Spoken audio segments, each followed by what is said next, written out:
কিছু মানুষ জন্ম নেয় শুধুমাত্র বাঁচার জন্য নয়, তারা জন্ম নেয় ইতিহাস বদলানোর জন্য, তারা জন্ম নেয় চেতনা জাগানোর জন্য। ঠিক তেমনই একজন মানুষ ছিলেন কাজী নজরুল ইসলাম। সময়টা 1899 সাল। একটা ছোট্ট গ্রাম চুরুলিয়া, যেখানে দারিদ্র্য ছিল তার নিত্যসঙ্গী আর স্বপ্নগুলো ছিল সীমাহীন। একটি ছোট্ট শিশুর জন্ম হলো, কিন্তু কেউ কি জানতো এই শিশুই একদিন পুরো জাতির কণ্ঠ হয়ে উঠবে? ছোটবেলাতেই ছায়া নেমে আসে তার জীবনে। বাবাকে হারান, পরিবারে নেমে আসে অভাবের অন্ধকার। কিন্তু অবাক করার বিষয় হলো, অভাব কখনোই তার স্বপ্নকে থামাতে পারেনি, বরং সেই অভাবই তাকে আরও শক্তিশালী করে তুলেছিল। ছোট্ট বয়সে জীবনের কঠিন বাস্তবতার মুখোমুখি। মসজিদে কাজ করেছেন, রুটির দোকানে কাজ করেছেন, কিন্তু মনে মনে ছিল অদম্য আগুন। লেটো দলে যোগ দিলেন। সেখান থেকেই শুরু হলো তার আসল যাত্রা।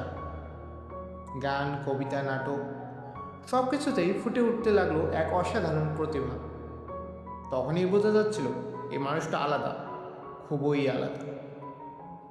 তারপর এলো সেই সময় যেখানে পুরো পৃথিবী তাকে নতুনভাবে চিনল।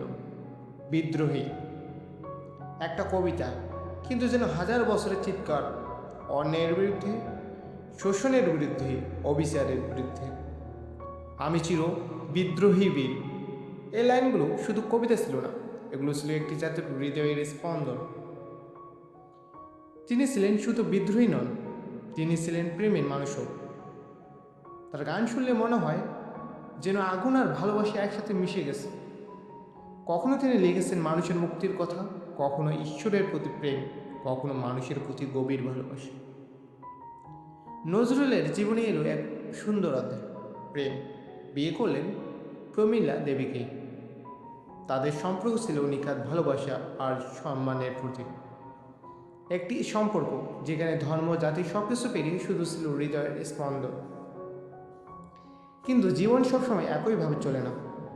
সালটা 1942 সাল, এক অন্ধকার অধ্যায়। তিনি অসুস্থ হয়ে পড়েন, হারিয়ে ফেলেন নিজের কণ্ঠ। যে কণ্ঠ একদিন গর্জে উঠেছিল, সেই কণ্ঠ নীরব হয়ে যায়। ভাবতে পারো, যে মানুষটা সারা জীবন অন্যের বিরুদ্ধে কথা বলেছে, তার কণ্ঠে যদি থেমে যায়, কতটা কষ্টের হতে পারে সেটা। তবু নজরুল থেমে যাননি। তার লেখা, তার গান আজও আমাদের মাঝে বেঁচে আছে। কাজী নজরুল ইসলাম আমাদের শেখান যে জীবন যতই কঠিন হোক না কেন, যদি হৃদয়ে আগুন থাকে, তাহলে তুমি বদলাতে পারো পুরো পৃথিবী। তিনি আমাদের শেখান নির্বাক থাকা নয়, অন্যের বিরুদ্ধে কথা বলা। তিনি আমাদের শেখান ভালোবাসা আর বিদ্রোহ একসাথে চলতে পারে। আজও তার কবিতা আমাদের সাহস দেয়, তার গান আমাদের জাগিয়ে তোলে। তুমি কি সেই সাহস খুঁজে পেতে চাও? তাহলে মনে রেখো, তুমি একা নাও, তুমি চির বিদ্রোহী।